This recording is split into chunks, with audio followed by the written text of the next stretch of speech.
Bom, vamos lá. Primeiro mito que eu separei aqui dos meus pacientes, e são mitos que eu recebo nas caixas, no direct, é se dietas restritivas, né? Deve-se cortar tudo. É a melhor estratégia fazer uma dieta extremamente restritiva.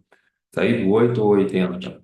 Bom, existem dois perfis de pessoas que vão responder esse tipo de estratégia, tá? E vão ter uma resposta completamente distinta. E isso tem que ficar bem claro. A própria literatura hoje nos mostra que existem pessoas principalmente com sobrepeso e obesidade, tem pessoas que respondem melhor com dietas na primeira fase muito mais restritivas. Isso quer dizer o quê? Você corta realmente muita coisa dentro da dieta dessa pessoa, mas através desse corte de déficit calórico gerado muito forte, a pessoa perde peso e emagrece também, de forma muito rápida, o que faz com que ela se motive a se manter na estratégia dietética e se manteve, vai se sustentar o processo do exercício físico, vai consolidar alguns hábitos, tá? Então, se a gente for pensar em estratégias restritivas, faz sentido para algumas pessoas em um curto espaço de tempo para dar entusiasmo para que elas se mantenham na estratégia. A literatura, não é o Henrique que está falando, são estudos bem controlados, randomizados, com grupos que tiveram uma dieta bem restritiva na primeira fase e o grupo que teve uma dieta mais tranquila, retirando aos poucos alimentos. Aparentemente, principalmente para pessoas que têm uma necessidade de perda de peso rápida, isso fez com que elas se motivassem e conseguissem sustentar mais o processo de emagrecimento, tá? Então, sim, para algumas pessoas, dietas extremamente restritivas em uma fase, mas onde o ambiente é controlado, onde tem uma intervenção nutricional com um profissional da área, tem um médico, faz sentido. Você fazer uma restrição calórica severa simplesmente porque você acredita que isso vai fazer sentido, pode colocar em um grande risco de saúde, tá? Porque você pode fazer uma restrição severa em nível de nutrientes, a qual vai acabar prejudicando o processo. Então, restrição severa na primeira fase pode ser benéfico? Pode para algumas pessoas, do mesmo jeito que pode não ser para uma outra parcela da população. Algumas pessoas se motivam mais com uma restrição severa porque tem uma queda rápida no peso, outras não têm a necessidade de uma motivação tão rápida, então conseguem sustentar uma dieta não tão restritiva na fase inicial. Cabe ao profissional que está te acompanhando fazer essa seleção e fazer a melhor estratégia para que você não tenha uma carência nutricional. Ponto. Dúvida esclarecida. A outra dúvida, comer de 3 em 3 horas é obrigatório? Bom, essa é uma dúvida também frequente, tá? Henrique, tenho que comer de 3 em 3 horas. Então assim eu vou emagrecer? Não. A resposta é já bem definida dentro da literatura. Não vai acelerar o seu metabolismo de comer de 3 em 3 horas. Você não tem um maior resultado no processo de emagrecimento porque você come de 3 em 3 horas ao invés de comer a cada 5 horas, fazer 2 a 3 refeições no dia. O déficit calórico é soberano. Você pode comer de 3 em 3 horas e fazer um superávit e ganhar mais calorias do que deveria e armazenar em forma de gordura e o seu processo de emagrecimento fica prejudicado também. Então, entendam isso. Comer de 3 em 3 horas não vai acelerar o seu metabolismo, não vai fazer com que você tenha um aumento no desempenho, um aumento no ganho de massa muscular diretamente, se os macronutrientes não forem ajustados de forma correta e coerente. Então, também é um mito, não há necessidade, tá bem? Proteína, carboidrato e gordura, como equilibrar?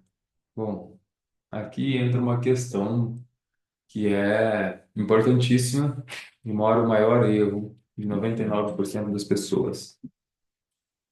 Como eu tenho que equilibrar meu carboidrato, a proteína e a gordura da dieta?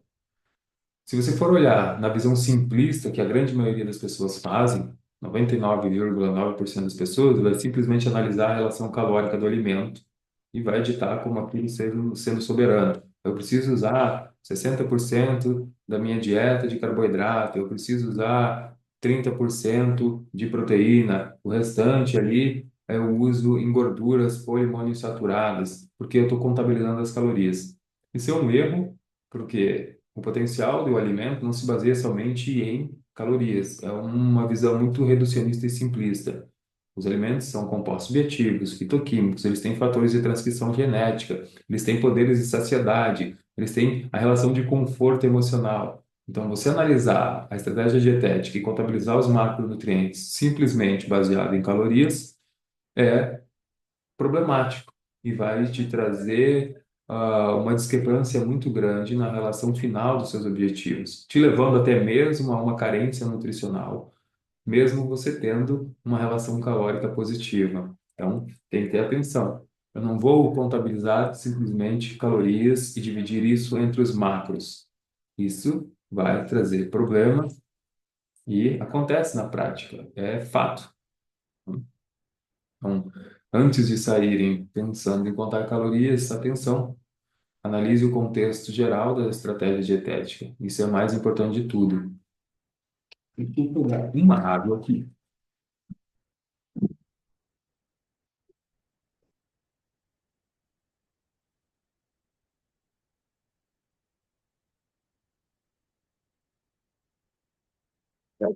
Bom, agora sim, agora eu consigo falar com vocês por mais tempo. Outra dúvida que eu recebi aqui é suplementos. Vale a pena investir? É uma dúvida também bem pertinente, porque a grande maioria das pessoas acredita que a suplementação é a base dos resultados. E não é, tá? O que vocês precisam entender é que a suplementação ela vai servir como um suplemento. Não saia utilizando multivitamínico, vitamina C, vitamina D, vitamina E, vitamina K, magnésio, zinco, selênio, só porque você está cansado, só porque um amigo falou que faz sentido utilizar. Lembre-se que cansaço físico pode ter uma relação direta com N situações. Mau ajuste do sono, né? Um ajuste precário do sono, falta de exercício físico controlado, ou seja, intensidade e volume bem estruturada. Então, existem várias variáveis que podem afetar diretamente o resultado final, levando a sinais e sintomas precários, o que vão fazer uma confusão. Então, eu vejo uma dúvida frequente, que é,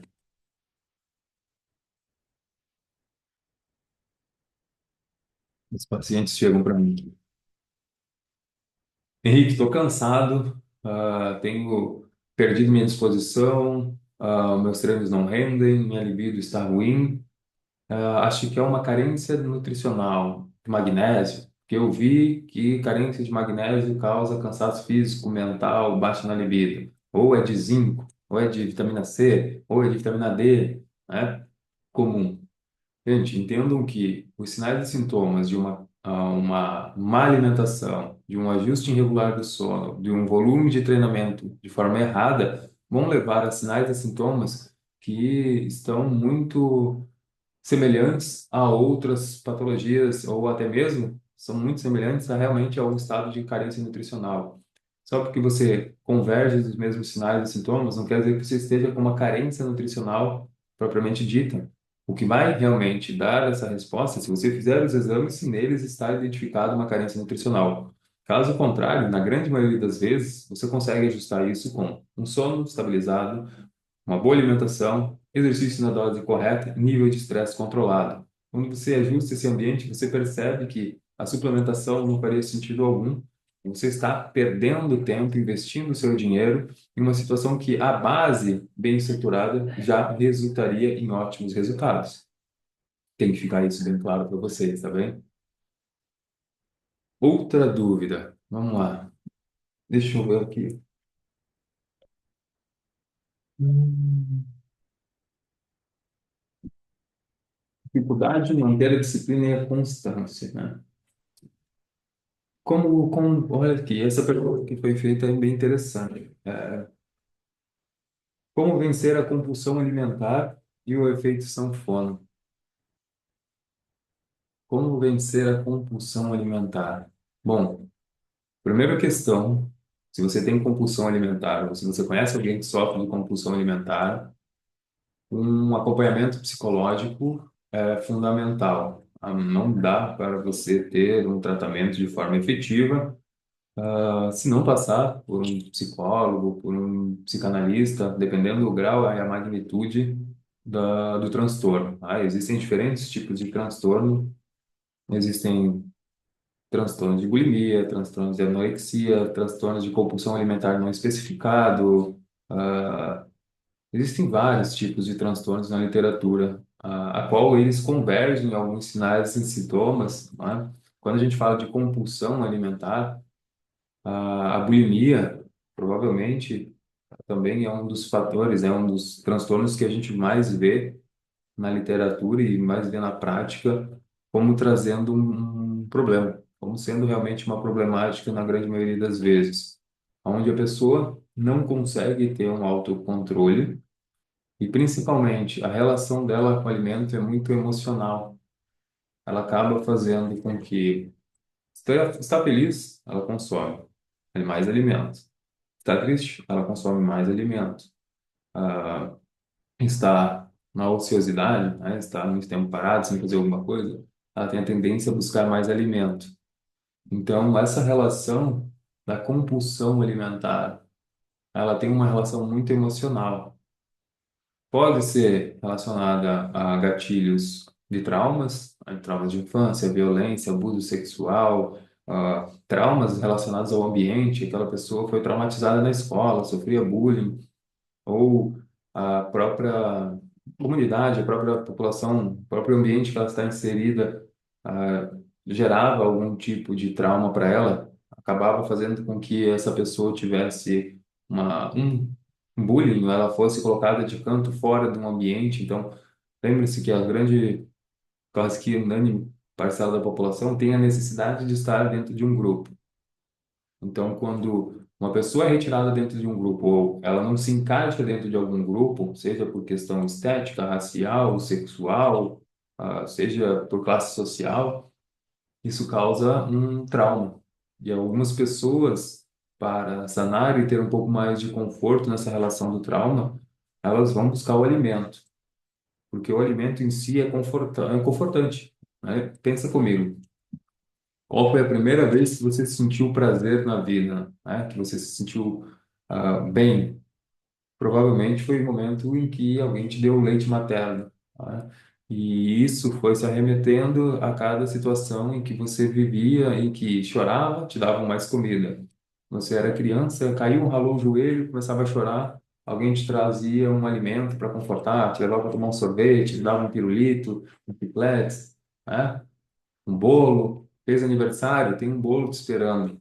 Vai ter o teu casamento, você tem um bolo para cortar. Tem a confraternização dos amigos, você vai numa pizzaria, numa churrascaria. Ou seja, o alimento, ele é sempre visto como uma relação sociocultural, uma relação que envolve momentos, sejam eles felizes ou tristes.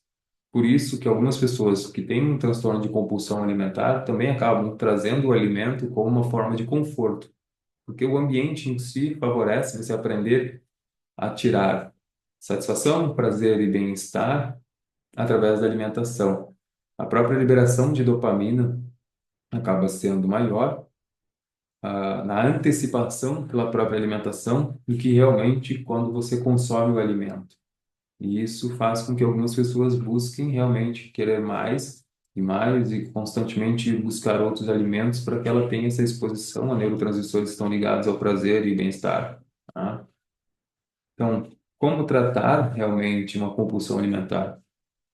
É uma pergunta que demanda vários profissionais inseridos no contexto, tá? Então, vamos lá. Outra pergunta que eu recebi aqui: estratégias para não jacar no final de semana. Hoje é sexta-feira, né? Sextou. Então, tem grande chance de vocês saírem hoje para fazer folia e comerem na rua, e chegar no sábado, tem grande chance de vocês acabarem sabotando a própria estratégia nutricional. Como você pode evitar o excesso no final de semana? Essa seria a pergunta de milhões.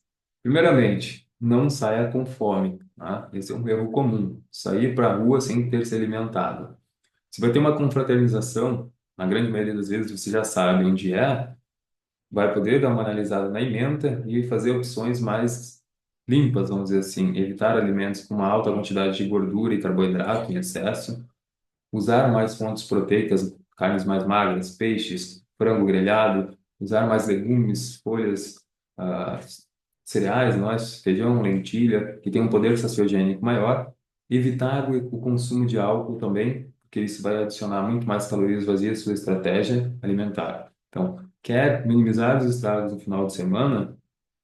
Faça escolhas sensatas no cardápio que você vai utilizar e não saia de casa com fome. A tendência de você fazer uma extrapolação das calorias quando sai com fome é muito maior do que você já sair de casa praticamente saciado, tá? Essa é uma dica que vale milhões. Vamos para outra pergunta que me fizeram aqui. Se alguém tiver pergunta, também pode me fazer aqui. Hum,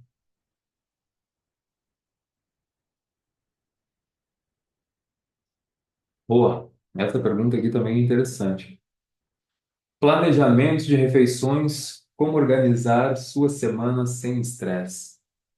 Eu falo para os meus pacientes que 90% das pessoas acabam fraquejando no acompanhamento, acabam desistindo do processo, não é porque a alimentação é ruim, não é porque não, vamos dizer assim, não tem o que gostariam de ter na dieta, não é porque eles estão cansados de não ter variedade, porque existem muitas variedades, existem diferentes formas de você fazer uma estratégia nutricional, existem diferentes formas de você temperar o mesmo alimento, tá? A grande maioria das pessoas falha na logística. Então, se eu fosse dar uma ideia para vocês, né? Como planear as refeições para o final de semana? Como organizar as refeições para a semana sem se estressar?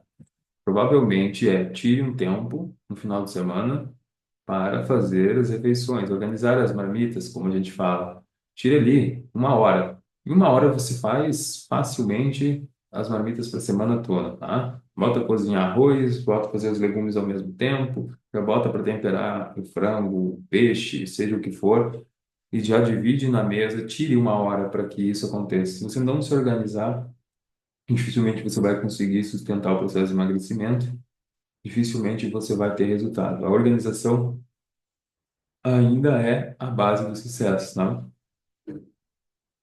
Deixa eu ver outra pergunta que fizeram aqui. Hum,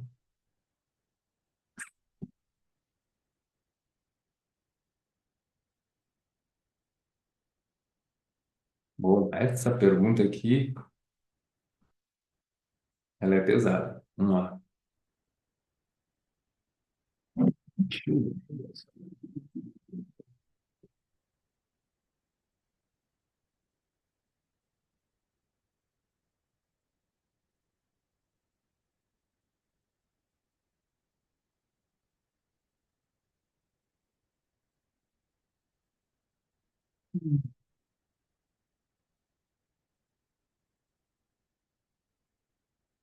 Bom, agora eu não sei onde é que tá.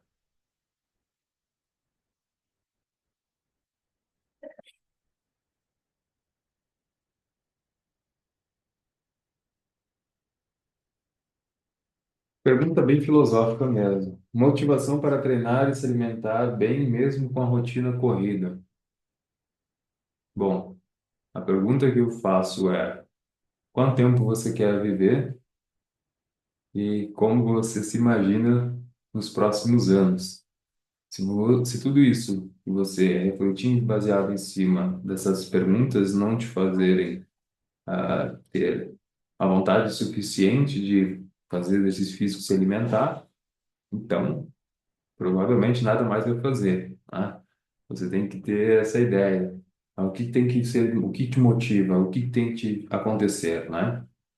Para que você entre numa rotina saudável, mesmo sabendo que tem uma vida corrida, a primeira questão é, se você não parar para se alimentar bem, se você não parar para fazer exercício físico, não controlar o nível de estresse, daqui a pouco você não vai ter mais uma rotina corrida.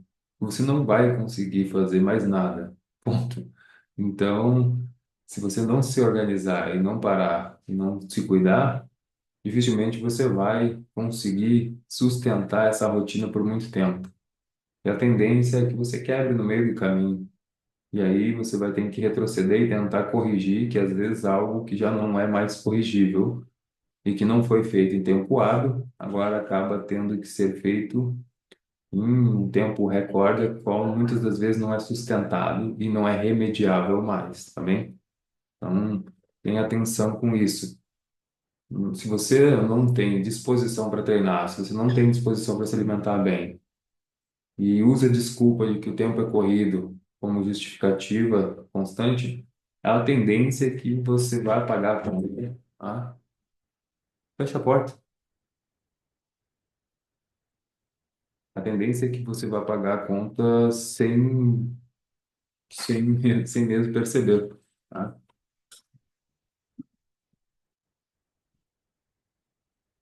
Vamos lá, deixa eu ver outra pergunta que me fizeram aqui. Alimentação pré e pós-treino. O que comer para maximizar os resultados? Bom, esse é um erro também gigantesco, uma confusão que vocês acabam recebendo em nível de informação, principalmente nas redes sociais, que é o que comer no pré e pós-treino, né? A primeira questão que vocês têm que entender é que todas as refeições que antecedem o seu treino são pré-treino, tá?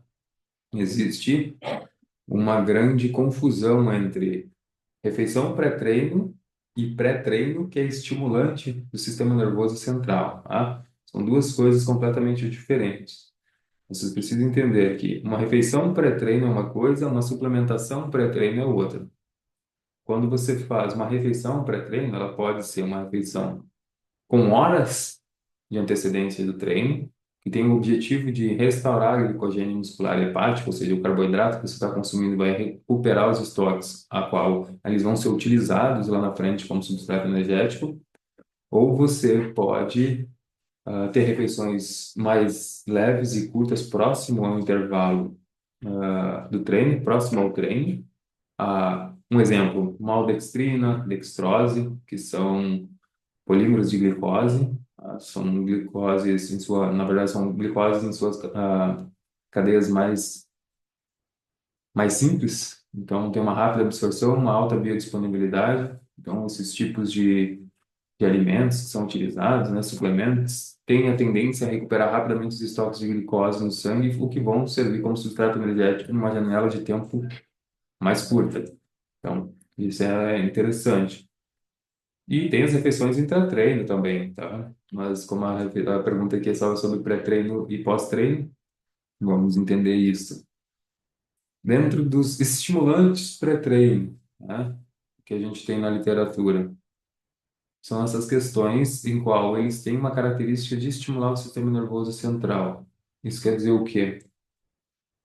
Eles têm a capacidade de ou atenuar a sua percepção da fadiga ou estimular ainda mais o seu cérebro, né, a estar trabalhando, a ficar em um estado de alerta, a aumentar a frequência cardíaca, aumentar a ventilação, te preparar para uma atividade. Então, os pré-treinos, eles têm essa característica. Um pré-treino, que é assim, um dos mais utilizados, a base, na verdade, dos pré-treinos, ou sua substância principal, é a cafeína. A cafeína é um estimulante do sistema nervoso central, ela é um antagonista do receptor de adenosina, a qual a adenosina nada mais é que uma substância, uma molécula que se liga ao receptor, onde quando ela se liga, ela manda a informação de que você está cansado e que você precisa entrar em um estado de sonolência e de repouso, né? Quando você toma cafeína, ela é um antagonista, ela vai se liga ao receptor e acaba inibindo com que a adenosina se ligue ali, fazendo com que essa comunicação de cansaço físico e mental não aconteça, fazendo com que você fique em estado de alerta por mais tempo. E a cafeína, além disso, ela estimula algumas catecolaminas, que são adrenalina e noradrenalina, estão ligados diretamente ao sistema nervoso central e estímulo. Então, você também vai ter essa vantagem. Então, além dela inibir a percepção de cansaço físico, ela vai estimular ainda o seu sistema nervoso central, o sistema simpático, que é o que está ligado a mecanismos de luta ou fuga, deixando você em estado de alerta. Tá? Então, essa é a diferença entre um pré-treino de estimulante, suplementação, e uma refeição pré-treino. A refeição pré-treino ela pode ser próxima ou distante do seu treino, com o objetivo de recuperar os estoques principalmente de glicogênio muscular e hepático e glicose na corrente sanguínea. Já, ou claro, também pode ser utilizado como gorduras, fontes, não só carboidrato, a própria gordura também pode ser um pré-treino, dependendo da condição onde você quer que gordura também seja prioritariamente utilizada como substrato energético, tá? Não é muito inteligente usar proteína, porque a própria via que utiliza a proteína para ser depredada e utilizada como substrato energético é muito lenta, o que não justificaria a sua utilização.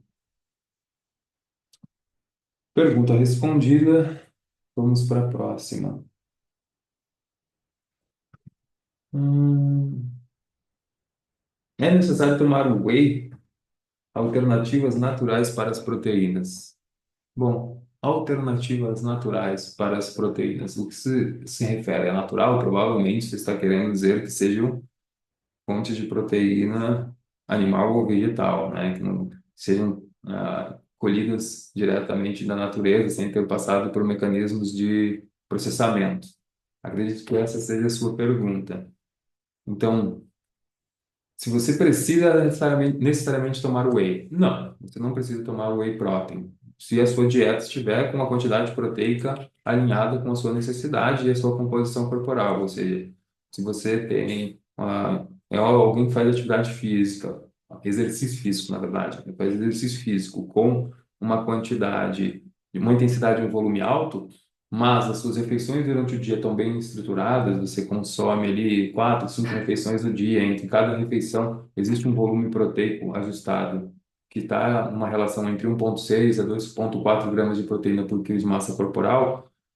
Essas fontes, que é o que você provavelmente relata como sendo naturais, elas já vão suprir a necessidade proteica diária e você não precisa suplementar com whey. Agora, se você percebe que as suas refeições não contemplam 1,6 a 2,4 gramas de proteína por quilo de massa corporal das fontes que você se refere natural, a suplementação de whey, caseína, albumina seria interessante para enriquecer a dieta. Ou, se você não tem uma disponibilidade em nível de logística e tempo para que você pare e faça refeições sólidas que demandem um pouco mais de tempo, sim, o whey poderia entrar como uma estratégia mais rápida e assim você tiraria proveito e teria os aminoácidos essenciais e não essenciais necessários para que você consolide o ganho de massa muscular, tá? Então, necessariamente você não precisa tomar whey se o aporte proteico estiver bem ajustado. Ponto. Vamos ver a próxima pergunta. Perda de gordura localizada em massa e ganho de massa muscular. Por que não existe emagrecimento localizado? E o que funciona de verdade? Bom, é uma ótima pergunta. Eu até falei essa semana sobre isso. Por que que não existe emagrecimento localizado? E por que que você, né, não emagrece fazendo abdominal e tira só as gorduras da barriga fazendo abdominal? Por que que se eu fizer só exercício de glúteo lateral, eu não vou tirar aquela gordurinha do glúteo? Por que que se eu fizer um exercício para costas, não vai sair a gordurinha das costas? Ou do tchauzinho, né? Bom, e o que funciona de verdade? Bom, primeira pergunta que você me fez, por que que não existe queima de gordura localizada? Exatamente porque seu corpo ele trabalha de forma sistêmica. E os sinais que você dá através do exercício físico, eles percorrem todo o teu organismo, todo o seu corpo e vão ativar hormônios que vão cair na corrente sanguínea que são responsáveis em mandar sinalização para que a sua gordura seja utilizada como substrato energético. Isso quer dizer o quê? Imagine o seguinte. A gordura ela não vai sair de forma localizada você fazendo abdominal, porque quando você faz exercício físico, você ativa o teu sistema nervoso central, ativa o sistema simpático, você aumenta a produção de hormônios e neurotransmissores que estão ligados à ativação do tecido adiposo, que é a gordura, onde está a triacilglicerol, os três ácidos graxos de glicerol. Você vai liberar adrenalina, noradrenalina, glucagon, cortisol, GH, tá? São hormônios hiperglicemiantes. Eles têm a tendência a aumentar a glicose na corrente sanguínea através de substratos. do seu corpo, proteína, gordura, carboidrato. Então, ao liberar, principalmente as catecolaminas, adrenalina e noradrenalina, esses neurotransmissores caem no seu sangue e vão andar por todo o seu corpo e vão achar pontos de gordura em diferentes locais. Na gordura que você tem gordura visceral, vão achar a gordura subcutânea abdominal, vão achar a gordura tricipital, vão achar a gordura subescapular, vão achar a gordura glútea, coxa femoral, ou seja, eles vão circular, porque são mecanismos endócrinos, por todo o teu corpo e vão se ligar a esses tecidos de gordura que estão distribuídos no teu corpo de forma uniforme. E aí vai fazer com que essa gordura seja retirada da célula, caia no sangue e vá para o músculo para ser utilizado como substrato energético, de forma sistêmica, tudo ao mesmo tempo. Por isso que você não emagrece de forma localizada, porque os mecanismos a qual o teu corpo utiliza para mandar a informação para que a gordura seja utilizada, eles percorrem o seu corpo todo. Mesmo que você movimente o braço para emagrecer, pensando que vou fazer tríceps para tirar a gordura do tríceps, isso não vai acontecer porque a sinalização é endócrina e sistêmica. Agora, existem regiões do teu corpo que vão ser mais sensíveis a esses hormônios do que outras, tá? Um exemplo, a gordura visceral, ela é mais sensível a neurotransmissores que são lipolíticos, que auxiliam na queima de gordura, né, na retirada da gordura para ser utilizada como substrato energético, do que uma região subcutânea da linha abdominal. Tá? Então, a gordura visceral ela é mais sensível ao estímulo do treinamento do que a gordura subcutânea abdominal. Por isso que algumas pessoas falam, que aí, essa gordurinha na região de baixo demora muito para sair, porque ela tem menos receptores para esses hormônios, esses neurotransmissores que sinalizam a sua retirada. E aí entra a questão genética. Mulheres têm maior facilidade para armazenar gordura, mas também mulheres têm mais facilidade para utilizar. Então, é um paradoxo. Isso é um mecanismo de adaptação, um mecanismo desenvolvido para que ela tenha mais potencial para armazenar energia e automaticamente ela armazenando energia, ela teria mais chance de sobreviver, caso assim fosse perpetuar a espécie, se ela entrasse no estado gestacional. Por isso que as mulheres têm mais dificuldade em perder gordura e principalmente com o processo de envelhecimento, a sensibilidade ao sistema endócrino vai aumentando há uma perda da sensibilidade do sistema endócrino, o que vai prejudicando ainda mais o processo de emagrecimento nas mulheres. Então, as mulheres vão, sim, envelhecendo e tendo mais dificuldade de emagrecer, porque a resposta do sistema endócrino, o sistema neuroendócrino, vai sendo prejudicado e a composição corporal da mulher vai modificando, tá? Isso tem relação com estradiol, testosterona, progesterona, tem relação com neurotransmissores como as própria adrenalina e noradrenalina, as catecolaminas, com glucagon, GH. Então, sim, tem que ter isso em consideração. Por isso que não dá para fazer exercício físico localizado e acreditar que o exercício físico localizado vai gerar emagrecimento. Isso não acontece. Ah, estratégias nutricionais para definir o abdômen e tonificar o glúteo. Uhum, boa pergunta. Bom, vocês têm que levar em consideração que, bom, o processo é o mesmo para qualquer músculo, tá? Eu quero tonificar o abdômen. Ok, vai treinar abdominal. Simples. Quero tonificar glúteo. Fazer exercícios localizados para o glúteo tem a tendência de ajudar muito, mas ele deve ser complementado com exercícios multiarticulares e monoarticulares, ou seja, exercícios como leg press vai ajudar? Vai, se você tiver uma profundidade maior, onde tem maior ativação do glúteo. Um agachamento profundo, abaixo de 90 graus, Cubo traz no seu estudo uma análise mostrando que o agachamento, ele abaixo de 90 graus, tem uma ativação do glúteo.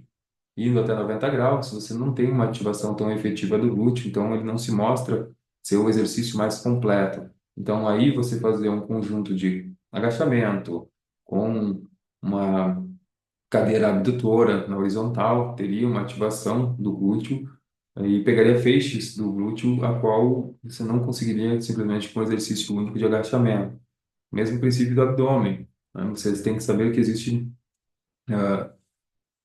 diferentes músculos inseridos na linha do abdômen. A gente tem transverso do abdômen, oblíquo externo, oblíquo interno, quadrado lombar, trabalhando a estabilização. Então, a musculatura toda do core, ela tem movimentos específicos. Alguns músculos trabalham muito mais com predominância de flexão do quadril, outras com rotação e flexão, outras com flexão lateral.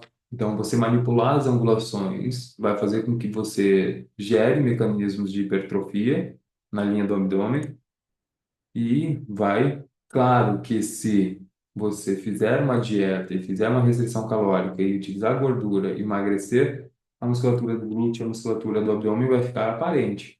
Nada serve você vir aqui e me perguntar estratégias nutricionais para definir o abdômen e tonificar o glúteo e você não fazer uma dieta que tenha um déficit calórico que te gere perda de gordura, porque eu sempre faço uma analogia. Se você treina musculação, só treina, não faz dieta. E a tua dieta é bem mal planejada, assim, do jeito que você faz, tem muita caloria, você está ganhando gordura, mas você está fazendo musculação, você tem uma Ferrari embaixo de uma capota. Você cobriu uma Ferrari, né? Ela está escondida. Então você vai me falar, Henrique, eu tenho uma boa musculatura. Eu vou olhar para o seu físico e você está com muita gordura, eu não vejo massa muscular alguma. Você está retido, está inchado. Então você está trabalhando ali no mesmo princípio. Você tem uma Ferrari tampada e você está me tentando dizer que existe uma Ferrari ali embaixo. Eu só vou saber se existe uma Ferrari se você retirar a capa. No seu corpo, o princípio é, eu só vou saber se o seu treino, se a sua musculatura está desenvolvida, se você emagreceu o suficiente para que a gordura diminua drasticamente e a musculatura fique aparente. E aí a gente possa identificar onde há músculo, aonde era só gordura e aonde era só água, né? E aonde era só edema pelo treino, o pump. Então, tem que ter atenção. Então, quer saber, quer fazer a definição de abdômen, a definição de glúteo, faça os exercícios do mesmo modelo que você faz para outros exercícios, mas faça uma dieta e perca a gordura dessa região para que eles fiquem aparentes através do controle do seu percentual de gordura. Vamos a outra pergunta que eu recebi aqui. Erros comuns na dieta para ganhar massa muscular. Comer de mais ou de menos? Como encontrar o equilíbrio calórico? Boa pergunta. Comer de mais ou de menos para ganhar massa muscular, né? Como achar o equilíbrio? Boa parte das pessoas acredita que fazer um off se resume a comer mais, simplesmente comer mais qualquer coisa, né? Ah, eu vou fazer uma fase de ganho de massa muscular agora. Meu personal mandou eu fazer um off. Ah, meu nutricionista falou que eu tenho que fazer um off. Ou alguém falou na internet. Bom, deixa eu ver, tem uma pergunta aqui. Daniel Negão 23. Boa noite, mestre. Qual seria a melhor forma de treinar para pessoas que trabalham em indústria 9 horas por dia? Como não desmotivar e se alimentar bem? Ótima pergunta, Daniel. Entra dentro da pergunta que eu recebi ali, né? Como tirar motivação para continuar treinando, né? No teu caso, realmente, trabalho na indústria 9 horas por dia. Como não desmotivar e se alimentar bem? Daniel, a primeira questão é organização, tá? Tente se organizar. Fato, 99% das pessoas entram com muita energia na primeira fase.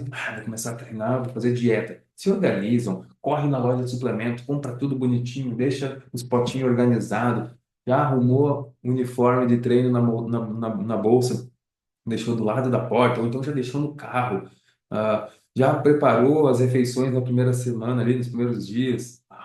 Passou um dia, passou dois, três, aquela motivação, o primeiro perrengue que você teve, o primeiro dia que você dormiu mal, você já, hoje eu não vou treinar. Aí você já não separou a roupa lá no canto para treinar, daí você está pensando assim, então hoje eu nem vou treinar. Não separei nada. Ou, nossa, nem tenho a comida pronta. Nossa, eu vou ter que treinar, vou ter que voltar a fazer tudo. Aí já não vai e faz. Então, sinceramente, primeiro, antes de qualquer coisa, se organize e mantenha a rotina de organização. É aí que 99% das pessoas param e fraquejam no processo. Não é porque fazer dieta é ruim, é porque é cansativo, porque é mentira.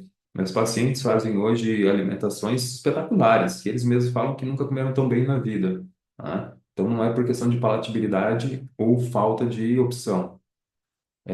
a grande maioria das pessoas desiste das estratégias que está praticando porque ela demanda organização, tá? Então, se organize, tente se arrumar.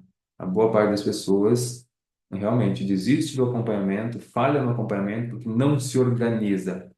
Ou, outra questão, Daniel, tenha cuidado com a sua ambição de resultados e tenha mensuração de objetivos a curto, médio e longo prazo.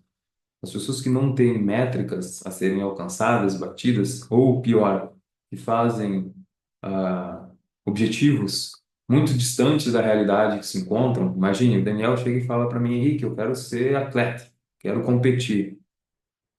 Aí, ó, Lucas Coutinho Chaves, boa,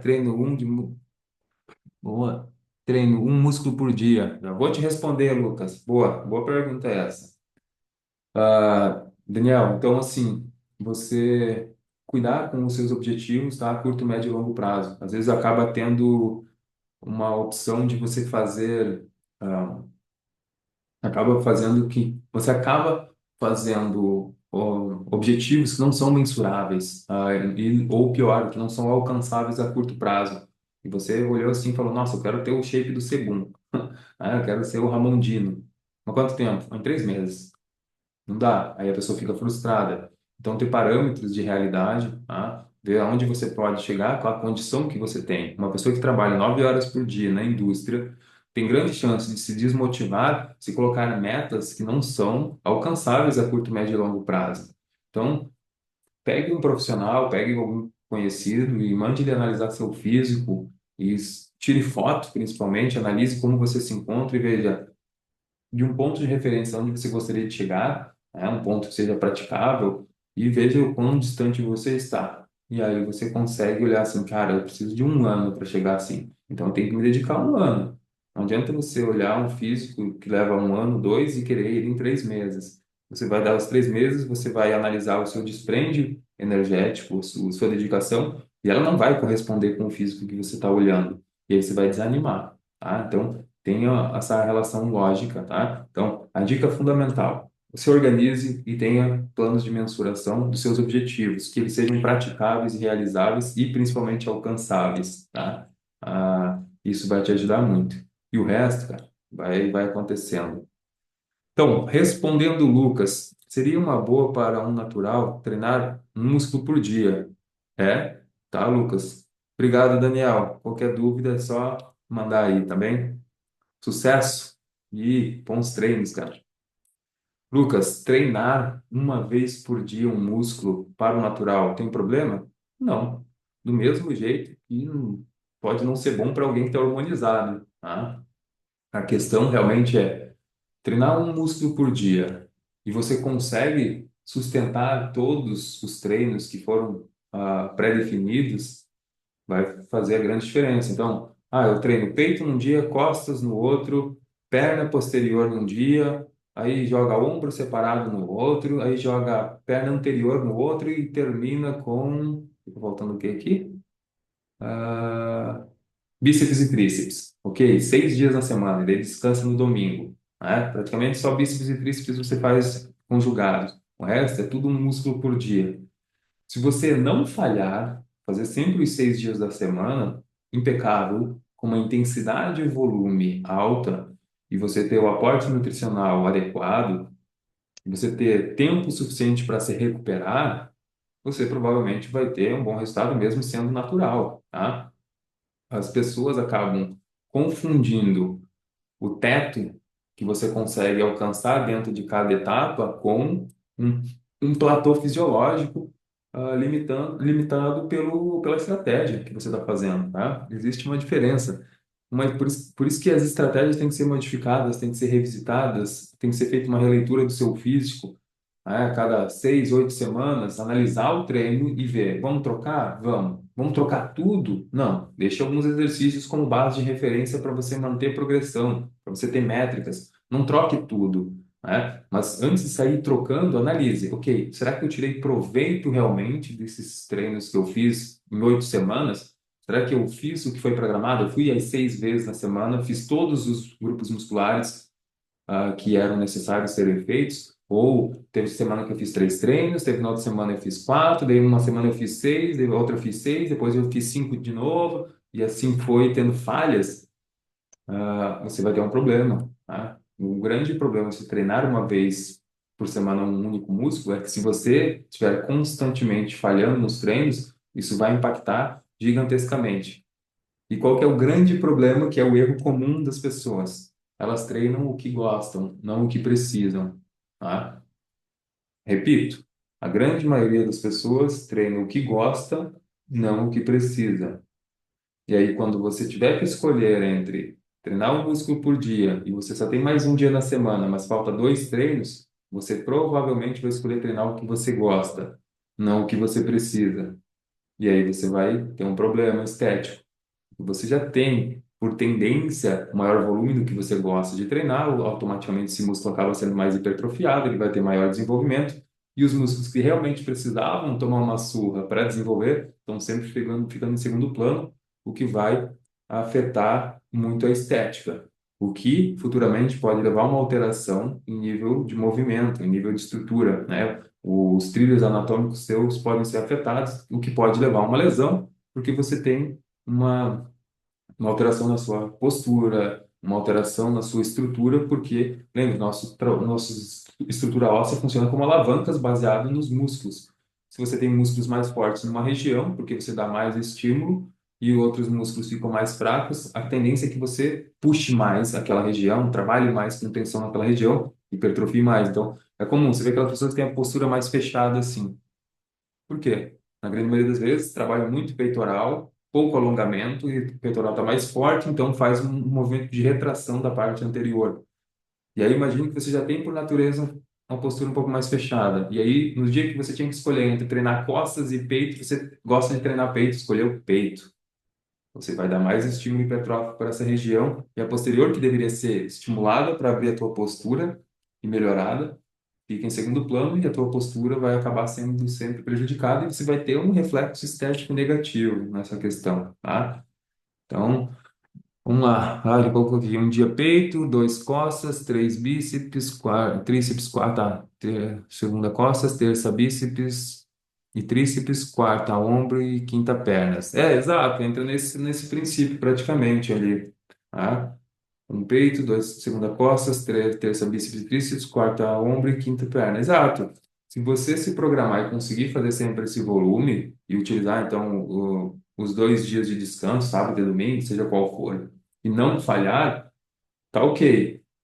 Mas, atenção, Lucas, e aqui é um erro que prestem bem atenção no que eu vou falar. Pasmem vocês. Muitos professores de educação física não sabem prescrever treino. Anota aí, guarda para vocês. Não fui eu que falei, mas muitos professores não sabem prescrever treino, porque eles fazem essa divisão básica. Um dia um músculo, um dia outro músculo, um dia outro músculo, mesmo volume para peito, mesmo volume para costas, o mesmo volume de séries de repetições para ombro, mesmo volume de séries de repetições para perna. Tá? Então, escute bem. Boa parte dos personal trainers que estão hoje nas academias não sabem prescrever treino e vocês estão aprendendo com eles, com os erros que eles estão cometendo, porque eles não analisam o volume que é dado do treino baseado na composição da estrutura da pessoa. Imagine que o Lucas chega aqui para mim e eu vou analisar o físico do Lucas e eu percebo, Lucas, você tem um bom peitoral, ele é bem desenvolvido, tem um bom tríceps, ele é bem desenvolvido, mas a sua dorsal não é boa, nem o seu bíceps é bom. A sua posterior de perna também está ruim, mas o seu quadríceps é muito forte.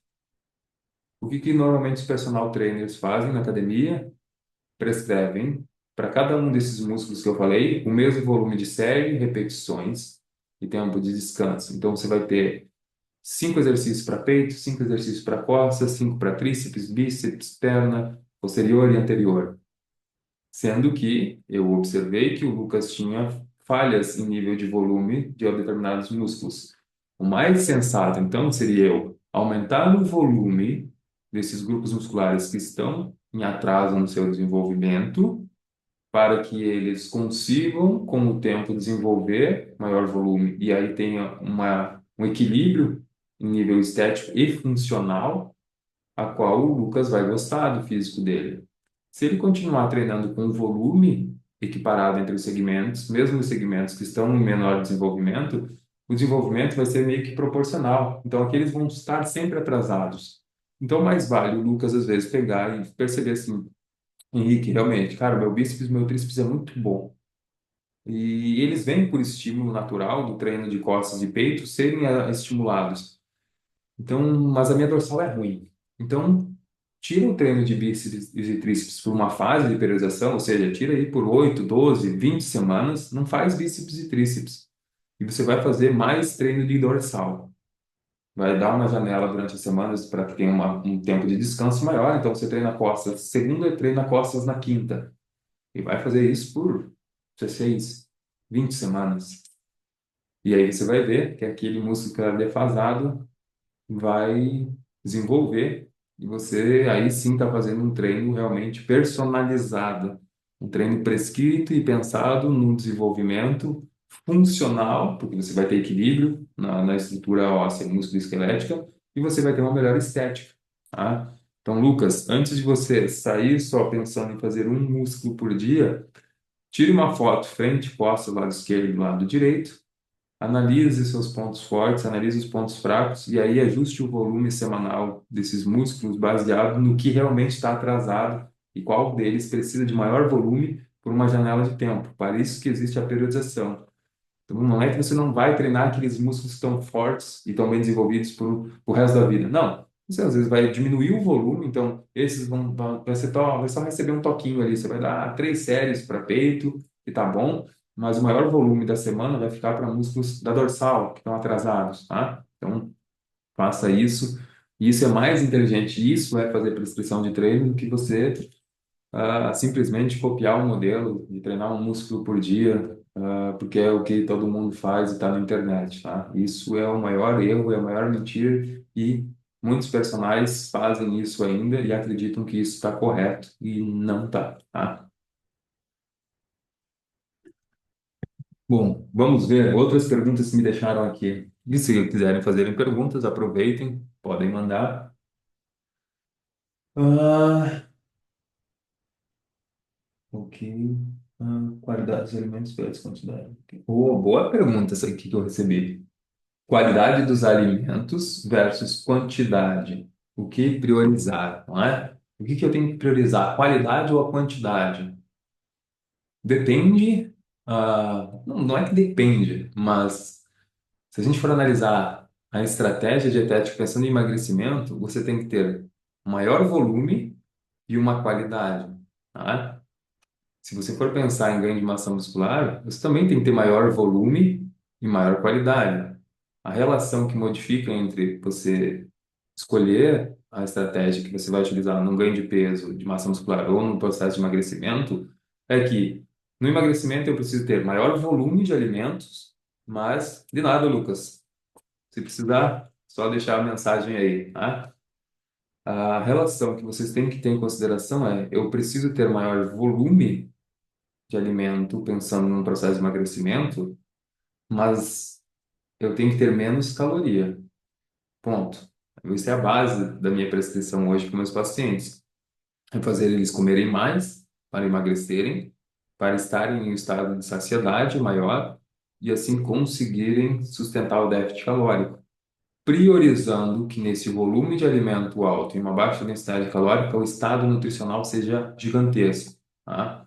Então, se você for pesquisar o que faz mais sentido, é o que a gente vê na literatura, e o que na prática é o mais correto, é priorizar a qualidade do alimento em nível de valor nutricional, em quantidade de sais minerais, vitaminas, compostos bioativos, fitoquímicos, se ele é um ótimo pré-biótico, né, que é o que vai dar substrato energético para suas bactérias, que vai trazer saúde, então, do que só pensar também em quantidade. Não que a quantidade não seja importante, mas consoante a estratégia que você vai estar utilizando, a qualidade vai ser sempre pedra fundamental, tá? E a quantidade consoante a necessidade do paciente e a estratégia, tá? Então, tenha isso como consideração. Mesma questão é você querer pensar em em dieta só contando caloria, tá? A coisa mais estúpida que alguém pode fazer é resumir a dieta e nutrição em contar caloria. Esquece. Caloria é 20% do processo. 80% é você analisar o impacto que aquele alimento tem em fator de transcrição genética, né? Algo que ninguém fala para vocês, porque, primeiro, demanda estudo, e segundo, é algo que é mais técnico, mas é mais profundo, que é o alimento, ele é um fator de transcrição gênica. Isso quer dizer o quê? O que você é, aquela frase, você é o que você come, ela é soberana e ela é verdade. O que você come, o que você se alimenta, você bota para dentro de você, vai levar uma informação, né? Eu comi uma maçã. Aquela maçã, na molécula dela, possui uma estrutura de DNA que vai levar uma informação para o meu DNA, e o meu DNA vai ler aquilo, vai receber aquela informação, e em cima daquela informação ele vai transcrever novas células ou vai silenciar algumas células e aí você vai se perguntar, tá, para que que serve isso? Bom, você pode transcrever células para a construção de massa muscular, né, o tecido músculo-esquelético, ou você pode silenciar células que você poderia ter produção para gerar um câncer. Então, olha como é maravilhoso o alimento. Se você consumir alimentos saudáveis, você vai desenvolver a sua composição corporal, melhorar, e você vai diminuir a chance de transcrever doenças, né? Seja elas de nível celular básico, um tumor, um câncer, até mesmo doenças de cunho emocional. A gente sabe que existe uma relação direta em o alimento que você consome e chances de você aumentar potenciais de ansiedade e depressão. Pessoas que se alimentam muito com alimentos altamente processados, não é? Ricos em gorduras saturadas, em excesso, alimentos que têm uma característica mais inflamatória, tendem a ter mais crises de ansiedade e depressão do que pessoas que se alimentam bem e têm uma alimentação mais variada em frutas, legumes e cereais, tá? Então, existe um impacto do que você consome, da sua resposta ao ambiente. Então, tem que levar isso em consideração, tá? Outra pergunta que eu recebi aqui. Importância do sono, da hidratação para a hipertrofia. Importância do sono e da hidratação. Boa pergunta. Provavelmente são as duas coisas que as pessoas mais erram hoje em dia, tá? E tanto que é uma das questões que, normalmente, quando os meus pacientes me procuram, é o que eu tento arrumar de imediato. Sono e ingesta hídrica, tá? Por quê? Vamos começar pela ingestão hídrica. Por que que tomar água vai me ajudar a emagrecer, né? O que que vocês vão pensar? Ah, se eu tomar água, eu vou encher o panduí, vou ficar com a barriga cheia d'água e eu não vou comer? Não necessariamente, tá? Ele vai te dar algum desconforto, vai dar uma dilatação, mas eu conheço gente que toma água e come um monte de porcaria ao mesmo tempo. A relação do consumo de água, principalmente, primeiro, entenda que todos os seus mecanismos fisiológicos, todos os seus tecidos dependem de água, né? O seu cérebro é mais de 70% água. E existe uma relação, existem estudos mostrando que conforme o grau de desidratação da pessoa, ela vai perdendo capacidade cognitiva. Né? Então, se você vai fazer uma prova, lembre-se de estar bem hidratado. Porque se você estiver desidratado e for fazer qualquer ação, trabalho, tarefa, né, tá trabalhando o dia todo sem tomar um copo d'água. Aí as coisas não começam mais a fluir no seu cérebro, você não consegue resolver problemas, você não entende por que que não está avançando um problema ali que você tinha que resolver e que você sabe que resolveria facilmente. Você provavelmente pode estar desidratado e o seu cérebro pode estar tendo um prejuízo, que a parte cognitiva é afetada porque você não tem água dentro do tecido de forma saudável e vai prejudicar, tá? Existem estudos mostrando pessoas com estado de desidratação tendo que fazer provas, tendo um prejuízo comparado ao grupo que estava bem hidratado, tá? Então, pensando na parte cognitiva, é importante ter água. Pensando na composição corporal, por que que é importante ter água para emagrecer? Existe um processo que define o emagrecimento, são duas etapas, né? Prioritariamente as mais conhecidas, são as mais comentadas. São vários mecanismos, várias cascatas, mas a lipólise e a beta-oxidação são dois processos que têm que acontecer para que você emagreça, né? Para que você retire gordura e seja essa gordura utilizada. Lipólise e beta-oxidação, tá? A lipólise nada mais é do que você tirar a gordura que está armazenada na célula, tira ela de dentro, joga no sangue, ele vai passar pelo sangue e vai para os tecidos, principalmente músculo esquelético, tecido cardíaco, para ser utilizado como substrato energético. Então, lá acontece daí a beta-oxidação. Mas para que aconteça a lipólise, você precisa fazer um processo que se chama hidrólise. Hidrólise. Olha só. Hidrólise. Lise é quebra. Hidro, água. Então, você precisa de uma molécula de água para fazer hidrólise, que é através dessa reação bioquímica você tira gordura de dentro da célula para ser utilizada como substrato energético. Então, se você pegou a sacada, você vai entender que você precisa de água para queimar gordura. É, eu preciso de moléculas de água para auxiliar de forma mais efetiva a utilização de gordura como substrato energético. E aí, então, se você não toma água, você vai ter um impacto significativo no processo de emagrecimento. Você vai estar prejudicando uma via importante na retirada de gordura como substrato energético, tá? Então, respondendo a primeira sua pergunta, né? Por que a hidratação pode ajudar, né, na questão de hipertrofia? Aqui, na verdade, essa pergunta é relacionada à hipertrofia, não ao emagrecimento, mas vai ter uma conotação estética. Pensando na hipertrofia, você também precisa de água para fazer reações bioquímicas para o anabolismo, tá? Então, você também precisa de água para pagar reações bioquímicas para que você sintetize massa muscular. Você precisa dos aminoácidos, que eles são a cadeia principal para a construção de músculo, mas todas as reações bioquímicas, geração de energia e tudo, ela também precisa de água, né? E sem contar que, se você não se hidrata, lembra, o seu tecido musculoesquelético, ele é rico de carboidrato e água, né? Cada 1 grama de carboidrato, que é o glicogênio, que entra para o seu músculo, carrega 3 gramas de água. Então, se você não se hidrata bem, o seu músculo fica flat, fica vazio, fica murcho, tá? E aí você perde estética. Não tem relação direta com hipertrofia, porque hipertrofia é o aumento da massa muscular, aumento da área de secção transversa e longitudinal. Mas tem uma relação com o volume que tem o seu músculo. Então, se você quer ter uma aparência de um músculo maior, ter mais água vai te ajudar, tá? Então, por que a creatina é bom para a utilização, pensando até mesmo em fins estéticos? Porque a creatina é um suplemento que tem um mecanismo osmótico. Ela carrega a água para dentro da célula, ela carrega a água para dentro do músculo. Então, faz com que o seu músculo fique mais cheio. E se ele está mais cheio, ele tem melhor estética. E aí ele fica mais bonito quando você tira a camiseta, quando a menina bota o biquíni, tá? Então, sim, tem um impacto significativo a utilização de água. A outra questão era o sono na hipertrofia também, tanto na hipertrofia quanto no emagrecimento, tá? Quando você pensa em hipertrofia, se você não dorme bem, você aumenta o nível de produção de hormônios catabólicos durante o teu dia, e durante o período noturno que era para você estar dormindo, tá? O cortisol é um hormônio catabólico no tecido quando ele tem picos muito elevados durante o seu dia. Então tem que cuidar.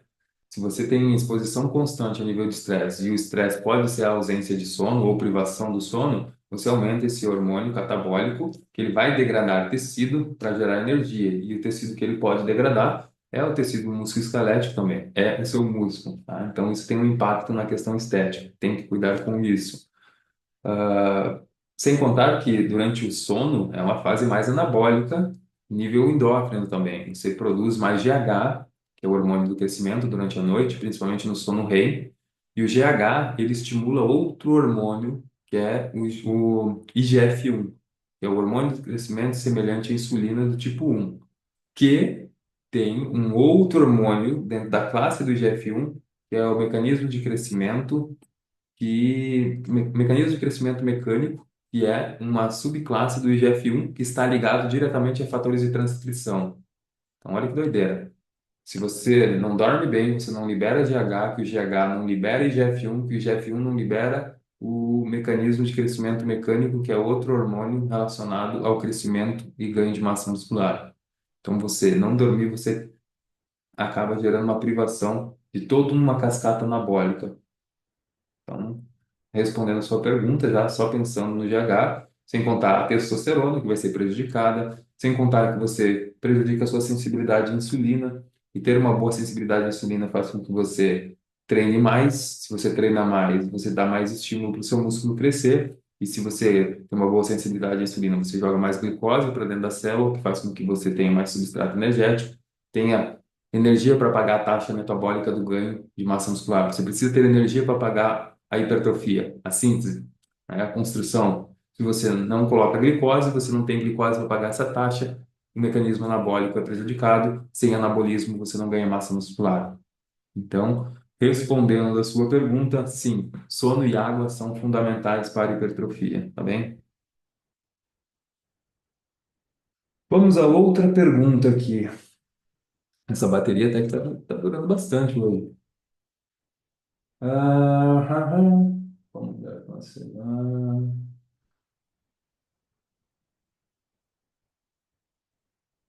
Técnica simples para evitar comer o estresse ou emoção. Boa pergunta isso aqui. Ela entra dentro da área que eu estou fazendo especialização hoje, tá? Hoje eu estou fazendo pós-graduação, uma pós-graduação na relação comportamental, nutrição comportamental e clínica. E eu estou estudando muito essa relação de compulsão, fome emocional, tá? E isso é bem importante e é uma das coisas que mais afeta as pessoas hoje. E a sua pergunta, né? Técnicas simples para evitar comer por estresse ou emoção. E aí entraria o comer emocional, né? Técnicas. Tem no meu e-book que eu estou lançando, né? Eu já estou procrastinando para lançar o e-book, mas já está feito. Tem um capítulo somente sobre controle de estresse e saúde feminina, tá? E o que vocês precisam entender, existe sim essa relação do comer emocional, existe essa relação do comer por busca de um conforto, de um bem-estar, de uma sensação de prazer que vem relacionada à atenuação de um nível de estresse, não é? Principalmente as mulheres, são as minhas pacientes que mais têm queixa, que falam que chega ao final do dia, quando chegam em casa, é aí que o bicho pega. É aí que elas não conseguem segurar a dieta e têm a tendência a buscar alimentos mais palatáveis. Aí entra aquele chocolatinho, entra aquela pasta de amendoim, né, na colher, assim, ó. Entra aquele sorvetinho malandro, né, aquela pipoca com calda de chocolate em cima. Essa relação de você buscar alimento para trazer um conforto, né, porque o seu dia foi estressante ou porque você acredita que, foi tão estressante hoje, eu mereço comer algo mais palatável para me dar prazer, para me dar uma satisfação, um bem-estar, tá? E é comum, eu já falei isso nessa live, essa relação de você buscar mais alimentos confortáveis, que te trazem bem-estar, principalmente em períodos onde você está mais ansiosa, mais estressada. Qual que é o problema disso, primeiramente? É que toda vez que você consome um alimento que te traz conforto, porque você quer atenuar a sensação de desconforto, você está reforçando isso como um aprendizado, né? Você automaticamente incorpora isso como sendo base para que você consiga sempre buscar aquele conforto. Só que você vai começar a perceber que a quantidade que antes te trazia conforto já não te traz mais. E agora você começa a querer comer mais, né? Então, antes eu comia um chocolate, quando chegava à noite em casa eu estava cansada, agora eu como dois chocolates, agora eu como quatro. E agora eu termino o chocolate e quero um pudim, não é? Então a tendência é que você busque mais alimentos que te tragam mais conforto, só que aquele conforto acaba não sendo mais satisfatório baseado no mesmo volume que você tinha como início. E aí, como é que eu corrijo isso? A questão é, você tem que tentar diminuir o nível de estresse, porque se esse é um dos gatilhos para você comer de forma emocional, ele tem que ser atenuado. Então, diminua o seu estresse de forma inteligente. Essa é a primeira questão. Ah, como? Busque práticas de exercício físico, busque práticas de meditação, yoga, pilates, atividades que dispersem você dessa situação de nível de estresse elevado. Tente se afastar o mais rápido possível do ambiente estressor. Não adianta você estar constantemente dentro do ambiente estressante, isso vai te prejudicar. Se você está num trabalho de merda, vamos dizer bem assim, que qual você não gosta, e isso está te levando a uma frustração, e você sabe que não há hipótese alguma do ambiente em si mudar, saia. Tá? Infelizmente, mas eu não posso, é o meu trabalho, é a minha vida. Bom, em algum momento você vai ficar doente por causa desse trabalho e provavelmente você vai se afastar dele de qualquer forma. Só que agora você se afastou e está doente, tá?